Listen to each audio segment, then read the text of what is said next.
I am the Tofu Golem. Please enjoy the video. You start by confirming enrollment and a complete backup. This protects data if you roll back.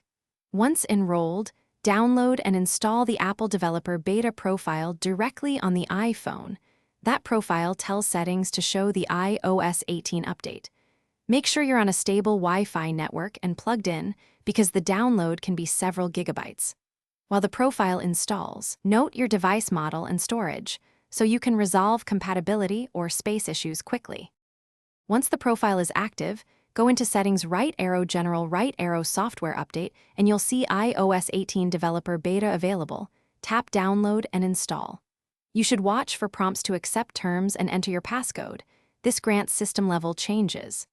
After the device reboots into the beta, walk through the setup screens and review new permissions, especially location, microphone, and app privacy. If apps request access repeatedly, make sure they are updated. Many developers issue beta. You finish by checking every critical app and widget to ensure compatibility.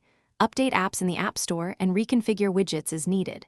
If you encounter slow performance, battery drain, or crashes, restart the device first, then try Reset, right arrow Reset Network Settings or Reset All Settings. This preserves data while clearing conflicts. If problems persist, restore from your earlier backup or unenroll from the beta profile to return to public iOS.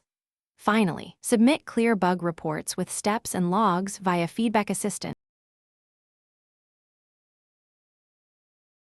Thanks for watching. Consider subscribing if we helped you today.